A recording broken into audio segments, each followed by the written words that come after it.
시편 32편 1절 말씀.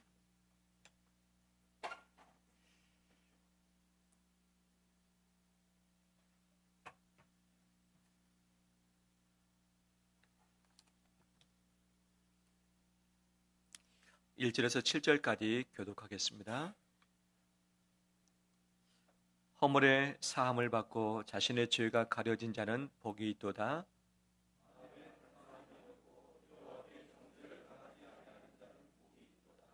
내가 입을 열지 아니할 때에 종일 신음함으로 내 뼈가 쇠하였도다.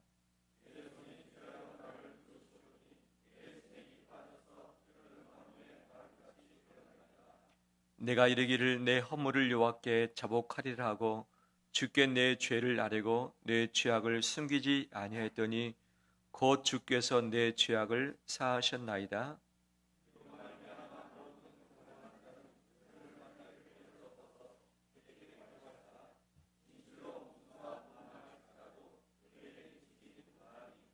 같이 읽겠습니다. 주는 나의 은신처시오니 환난에서 나를 보호하시고 구원의 노래로 나를 두루시리이다. 아멘. 주 앞에 오신 우리 온 성도님들 주의 이름으로 축복합니다. 우리 뵙는 인사 나눌까요? 잘 오셨습니다. 축복합니다. 오늘도 사정이 있어서 영상을 통해서 예배 드리신 각 가정에도 주의 이루하심과 임재가 가득하길 소망합니다.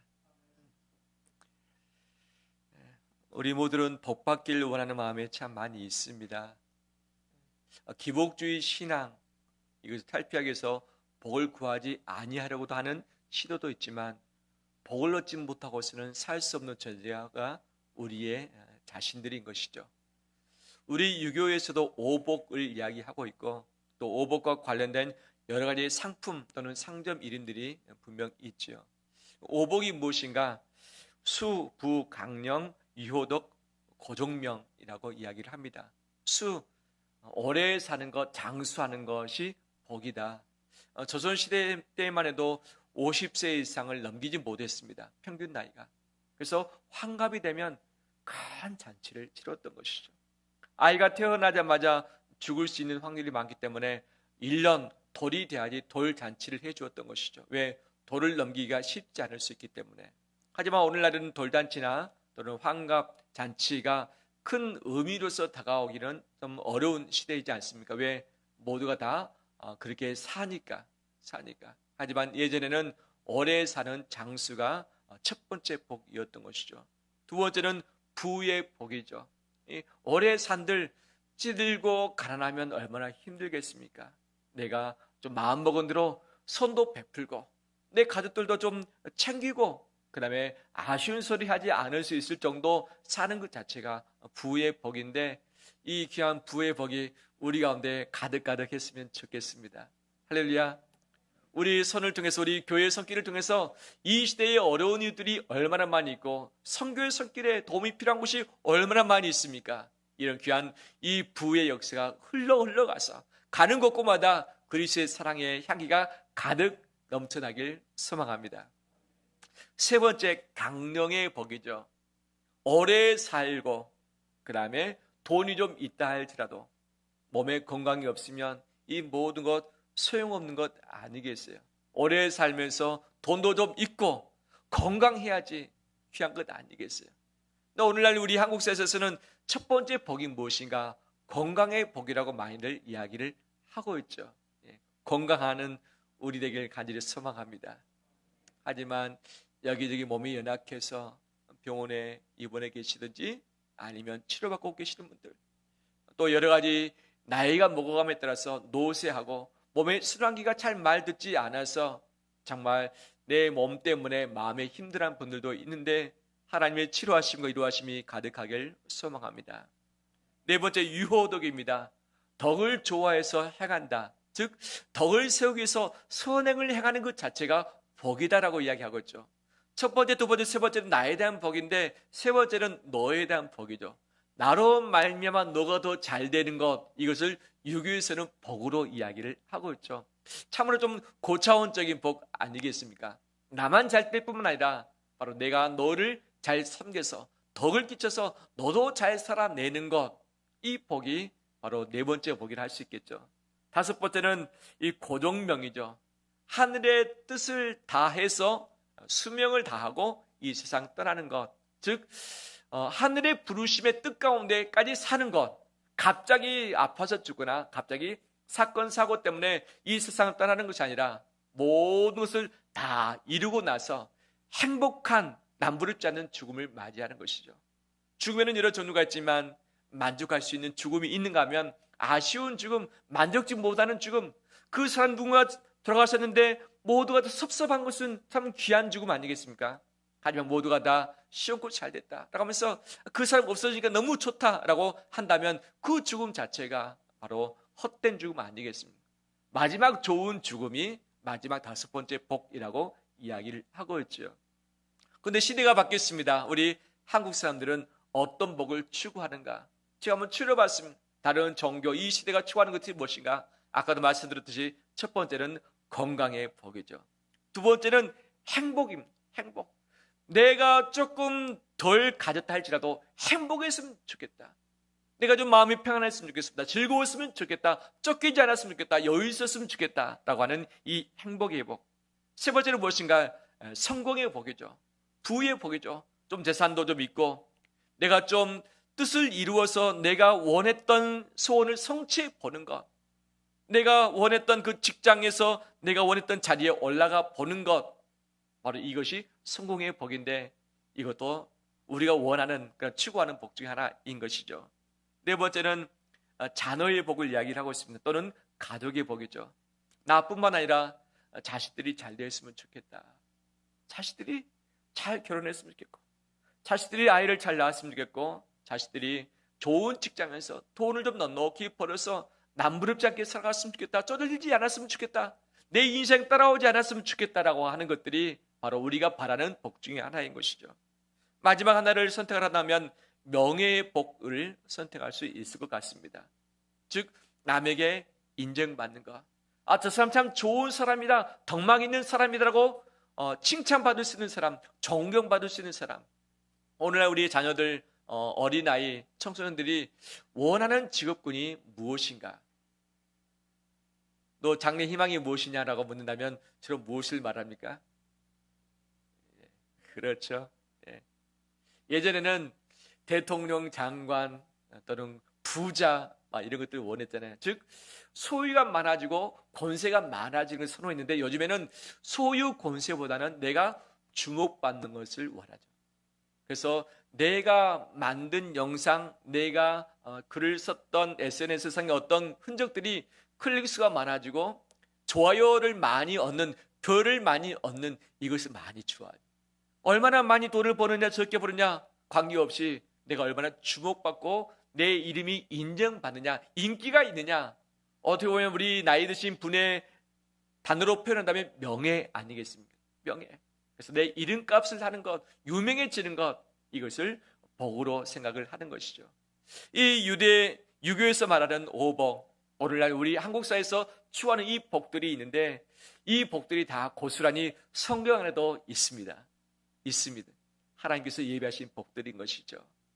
근데 이 복을 누렸으면 좋겠는데 하나님께서 이 땅에 죄가 들어온 것을 보시고서 이 복의 일부를 거두어 가셨습니다.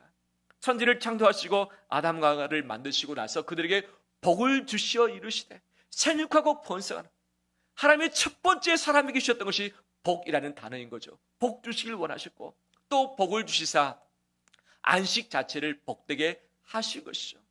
하나님은 우리에게 복 주시길 간절히 원하시는 분이십니다.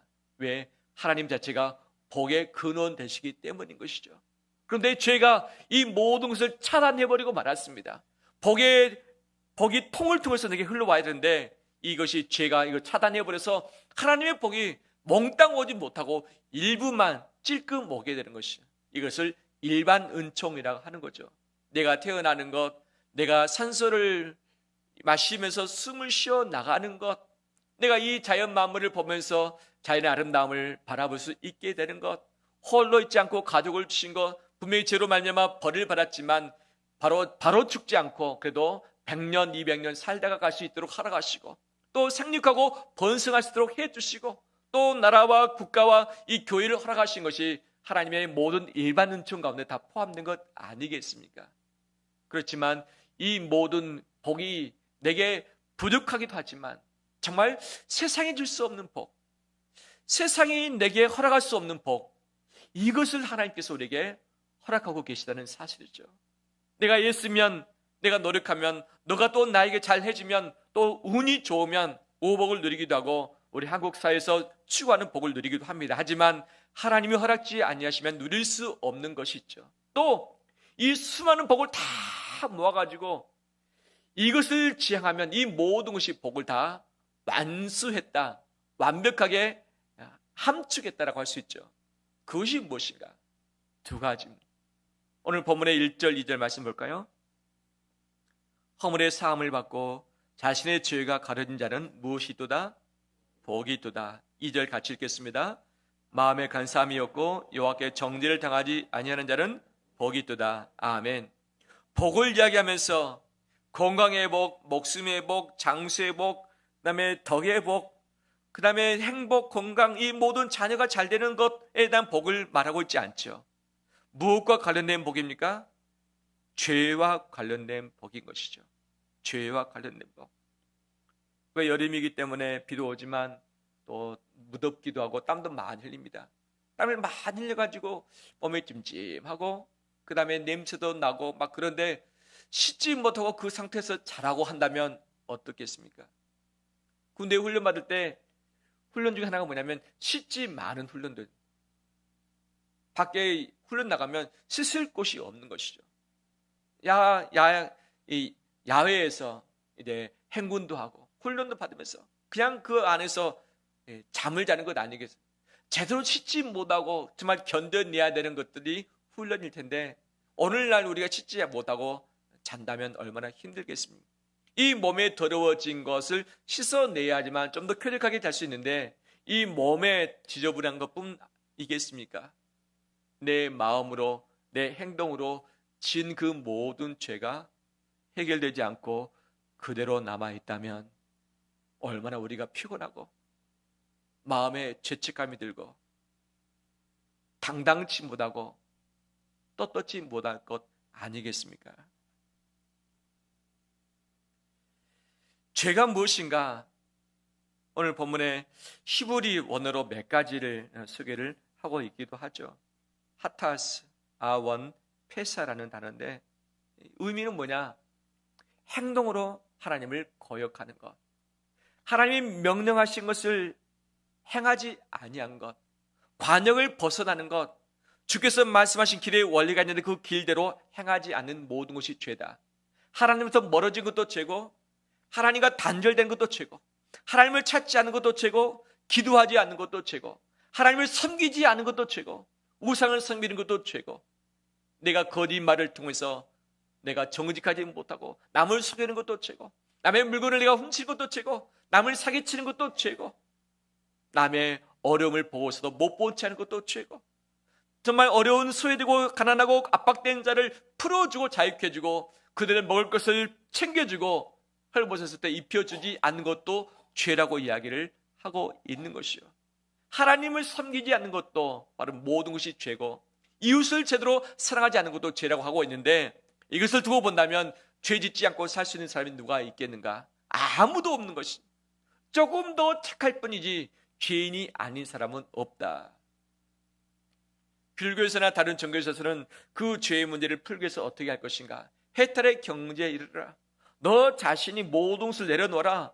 그리고 자비를 실천하라. 이 죄의 무게가 100이라고 한다면 자비를 실천했을 때 이 100을 넘겨라. 어떤 사람. 그러면 이 두 가지를 저울질해가지고 이 100보다 더 자비를 실천한 것이 더 많아지면 당신은 좋은 곳에 갈 것이다. 다음 생애가 좋을 것이다. 윤회를 가지고 말한다면 그렇게 이야기를 하는 거죠. 그런데 아무리 선을 많이 행하고 자비를 베푼다 할지라도 이 죄의 문제는 사라지지 않습니다. 죄는 반드시 생명, 피로 말미암아 이것이 용서받을 수 있기 때문인 것이죠. 죄의 문제를 풀 수 없는 것이죠. 이 문제를 오직 하나님이 풀어주셨습니다. 풀어주셨습니다. 죄를 회개하지 않을 때 오늘 3절 4절에 다윗은 이렇게 고통에 신음하고 있습니다. 3절 보면 내가 입을 열지 아니할 때에, 즉 죄를 회개치 않을 때죠. 해결되지 못할 때 종일 신음함으로 내 뼈가 어떻게 됩니까? 쇠하였도다. 뼈가 쇠하였다는 이야기를 아시는가요? 우리 연세 드신 어르신들, 뼈가 많이 약해져서 뼈가 쑤신다, 뼈가 마른다는 것 느껴보신 적 있습니까? 어떻습니까? 실제 뼈가 마르는 것 같지 않지만 마음이 뼈가 마르듯이 말라져 본 적 있지요. 속이 시커멓게 타 들어가 본 적 있지요. 우리나라는 지금 홍수 때문에 어려운 감도 있지만 또 다른 세상의 다른 나라는 가뭄 때문에, 폭염 때문에 지금 동물, 식물들이 다 죽어가고 있는 그런 상황도 있는 것이죠. 특히 팔레스타인 같은 경우는 건기에는 비가 한 방울도 내리지 않습니다. 수개월 동안 비가 내리지 않는 거예요.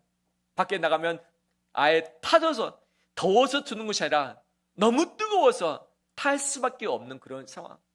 이것이 계속 있을 때에 뼈가 쇠하듯이 그렇다라고 이 다윗이 고백을 하고 있는 것이죠.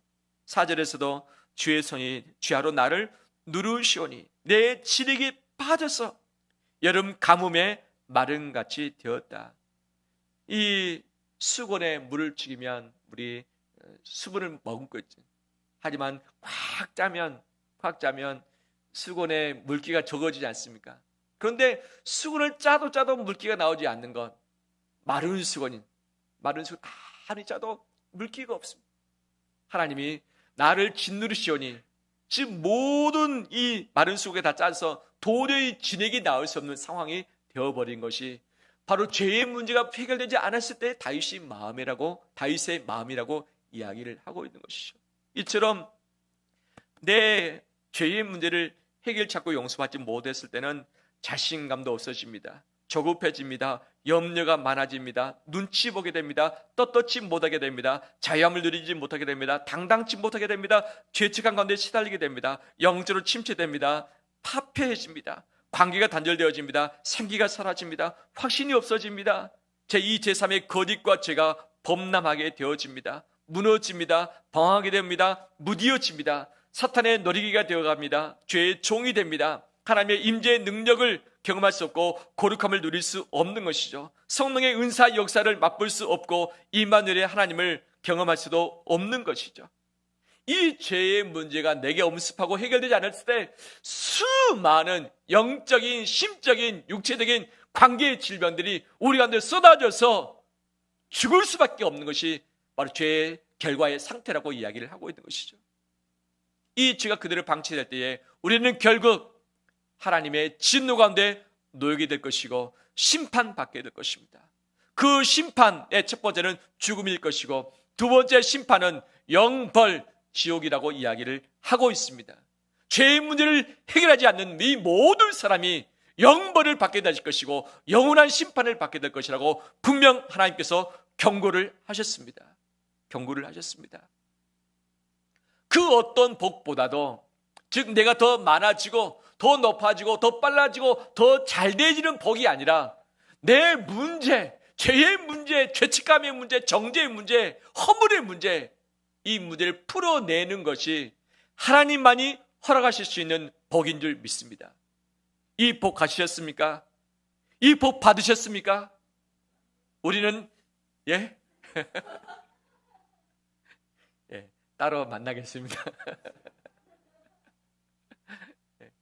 이 복은 값없이 예수 그리스도를 통해서 우리에게 주셨습니다. 지지난주에 우리나라에 비가 많이 왔습니다. 물이 넘쳐나서 홍수가 나기도 했었죠. 충청도 오송의 미호천의 제방이 붕괴되었고 물이 넘쳐서 지하차도로 물이 갑자기 쏠려왔었죠. 이때 차량 15대가 고립이 됐고 물에 잠겼습니다. 이로 말미암아 총 23명이 그 물속에 갇혔던 것이죠. 이 중에 14명이 그 자리에서 죽음을 맞이하고 말았습니다. 참 안타까운 일이죠. 그나마 다행인 것은 23명 중에 9명이 극적으로 살게 되었습니다. 이 극적으로 살게 된 9명 중에 7명은 이 한 분의 헌신으로 말미암아 있게 되는데, 그분이 누구냐? 이미 말씀에서 들으셨던 것처럼 트럭 기사 유병조 씨죠. 유병조 씨. 그가 44세로서 이 14톤의 대형 탑차를 운행을 하고 있었죠. 그 물에 들여찬 것을 보고서 보니까 앞에 버스가 시동이 꺼진 채 있는 거예요. 그 안에 사람이 타고 있었죠. 그래서 그 큰 트럭 가지고 이 버스를 밀고 가면 아마 저쪽으로 혹시 나갈 수 있을 거라고 하는 생각에 버스를 밀어봤습니다. 하지만 버스는 움직이지 않았고, 그러는 찰나에 이 트럭의 시동도 꺼져버리고 말았습니다. 물이 찼습니다. 어찌할 바를 알지 못합니다. 그래서 트럭의 유리창을 깼습니다. 그리고 트럭 지붕으로 겨우 올라갔습니다. 올라갔더니 바로 옆에 트럭의 사이드 미러를 막 붙잡고서 발버둥 치고 있는 한 20대 여성을 보았던 것이죠. 그 손을 꽉 잡았습니다. 그런데 끌어올릴 힘이 없는 거예요. 계속 물길이 그 몸을 휩쓸고 가다 보니까 그 여성이 말합니다. 아저씨, 저 놓아주세요. 저 힘이 없어요. 그런데 그 트럭 기사가 포기잖아. 마지막까지 그 여성의 손을 꽉 붙잡고서 죽게면 살기로 그 여성을 트럭 지붕 위로 끌어올렸던 것이죠. 그래서 그 여성이 살아났죠. 겨우 살리고 봤더니 저 트럭 뒤에서 남성 2명이 살려달라고 소리치는 것을 들었습니다. 지붕을 통해서 트럭 뒤로 갔습니다. 그 남성 2명도 겨우겨우 살려서 트럭 위로 올라왔던 것이죠. 이 유병조 씨 때문에 3명의 생명이 그 트럭으로 말미암아 살게 된 것이죠.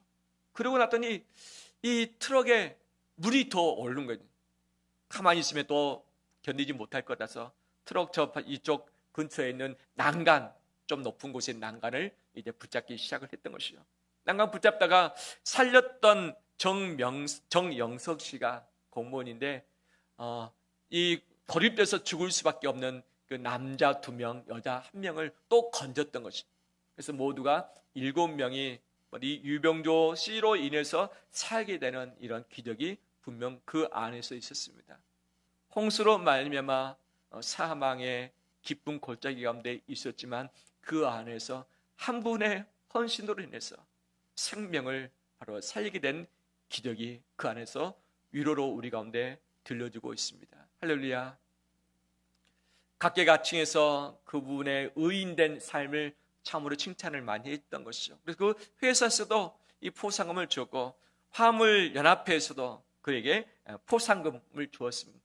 또 그 자동차 회사 현대 자동차에서도 그 14톤의 비싼 트럭을, 새 트럭을 그분에게 선물로 주기로 했습니다. 할렐루야. 얼마나 제가 위로가 되든지. 네, 그분이 받았던 많은 포상금들인데 그 부분을 또 수재민 돕기 성금으로 냈다고 이야기를 하더라고요. 참 이분은 참 괜찮은 사람이구나. 이 시대의 의인이라고 지칭하고 있는데 정말 참 귀한 분이구나라고 생각을 했습니다. 그걸 보면서 포기치 않고 그 여성의 손을 꽉 붙잡고, 그 남성이 살리지 않았으면 죽을 그 남성 2명, 정말 자기 자신도 살기 힘든데 마지막까지 포기치 않고 건져냈던 것이 정말 그 위기 가운데 있는 위로가 아닌가 생각을 해보았습니다. 온 역사 가운데, 인류 가운데 의인은 예수 그리스도이신 줄 믿습니다. 그분이 나를 구해 주셨습니다. 이미 물에 빠져서 가만히 두면 곧 죽습니다. 영혼은 죽었지만 우리 몸도 죽게 된 것이죠. 하지만 나를 붙잡으시사 포기치 않고 마지막까지 잡고서 예수 그리스도의 품으로 끌어올리신 줄 믿습니다. 바로 예수님 때문에 죽지 않고 살아나게 된 것이 우리 인생인 것이죠. 그 홍수의 물은 죄의 홍수입니다. 죄가 가득해서 숨 쉴 수 없고 다 죽을 수밖에 없지만 그 죄의 구렁텅이에서 나를 건드시사 끌어올리셨고 나를 살려주셨습니다. 하나님은 우리의 죄의 문제를 사하시는 분이십니다. 할렐루야, 할렐루야. 다윗이 내가 고백하지 않을 때, 내가 회개하지 않을 때, 내가 자백하지 않을 때 네 뼈가 다 말라 비틀어지고 이 가뭄에 정말 죽을 수밖에 없는 그런 인생, 홍수 가운데 죽을 수밖에 없는 인생이었다. 하지만 내가 토설을 함부로 주 앞에 고백하고 자백하고 내 입을 열었더니 하나님이 내 인생을 살려주셨다, 살려주셨다 라고 하면서 회개할 때에 용서하시는 하나님의 은총을 노래하고 있는 것이죠. 우리 역시 그 하나님께서 용서하신 것에 대해서 회개함으로 모든 것을 깨끗하게 씻김받고 자유케 되는 우리 되길 원합니다. 하나님을 용서 못할 죄가 없습니다. 용서하지 못할 사람도 없습니다. 내가 죄임을 인정하며 엎드릴 때에 주께서 모든 죄를 한꺼번에 영원히 단번에 완벽하게 용서해 주신 줄 믿습니다. 이것이 십자가의 능력, 예수 그리스도의 이름의 권세인 줄 믿습니다. 지난주에 중남경찰서 선교회 예배를 인도했습니다. 그래서 예배를 드리고 난 이후에 여기 직원들과 좀 교제를 했습니다. 유치장을 담당하는 한 책임자에게 물었습니다. 요즘 어떤 분들이 좀 들어오시나요? 라고 물었던 것이죠. 예전에 제가 경찰서 선교 관련해서 오랫동안 섬긴 적이 있는데 그때 보니까 절반 이상이 대부분 사기라고 해야 되나? 사기죄, 경계사범인 것이죠. 이 본인은 원치 않지만 돈을 갚겠다고 약속했는데 약속을 못 지키는 것이 사기 아니겠습니까? 의도적인 이 거짓도 분명히 사기지만 비의도를 했지만 약속을 못 지키는 그 자체가 사기죄이기 때문에 제가 예전에 다른 경찰서에서 봤을 때 사기죄가 참 많이 있었습니다. 그래서 궁금해서 요즘 어떤 분들이 많이 들어오십니까? 라고 했더니 요즘에 마약 사범이 많이 들어오고 있고 그 다음에 전세 사기범이 계속 들어오고 있다고 이야기를 하고 있더라고요. 이슈가 되는데 이 지역에서도 그런 것들이 있구나. 마약의 문제. 그래서 그 마약 사범이 들어오게 되면 마약을 다 단절해야 되는데 그 한 사람의 문제가 아니기 때문에 조직의 문제 아니겠습니까? 그래서 처음에는 입을 꽉 다물고 있지만 그래서 마음을 얼려주고 또 숨 쉴 수 있도록 마음을 헤아려주면 입을 연다는 거죠.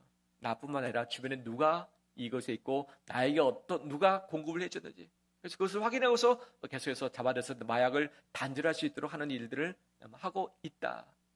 또 전세 사기로 인해서 어려운 가운데 있는데 그 사기범 그 숫자가 놀랍다는 거예요. 한두 사람이 아니라 수십 명이 조직적으로 이것을 움직이는데 그 사람들을 잡아들이고 있는 그런 일들이 있고 있다라고 이야기를 하고 있죠.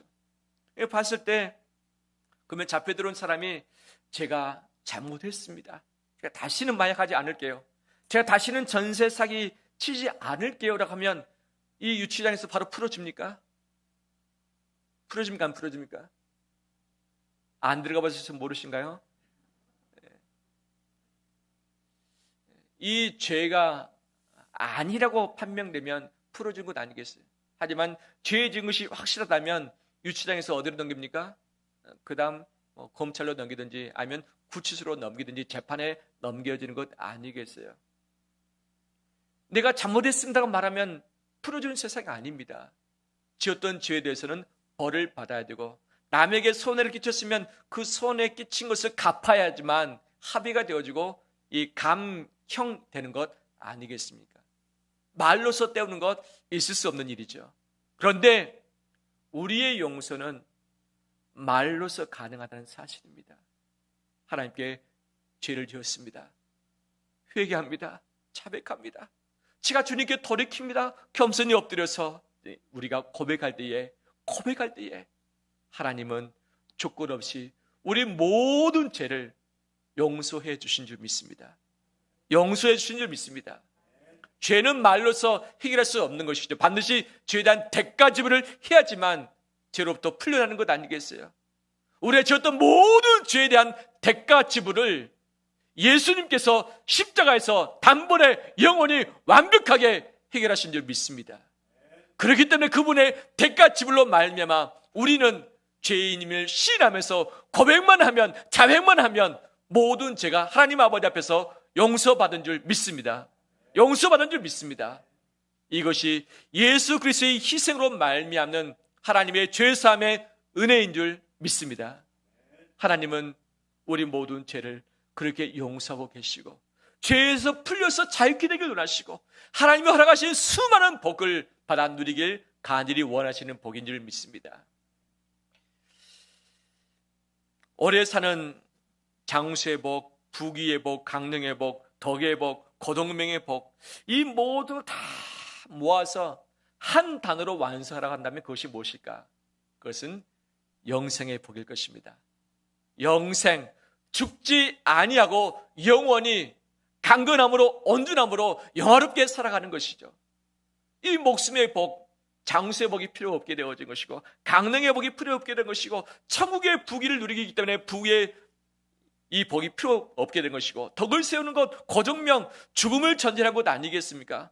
이 인간의 연약함과 죽음을 전제로 한 이 모든 것을 반대하는 것이 복인데 하나님은 이 모든 것을 종합해서 예수 그리스도의 십자가 안에서 우리에게 영생을 복으로 허락하신 줄 믿습니다. 이것은 세상에 줄 수 없는, 세상이 알 수도 없는 하나님의 복인 것이죠. 이 귀한 죄사함의 복, 영생의 복을 받아 누리는 우리 되시기를 주의 이름으로 축원합니다.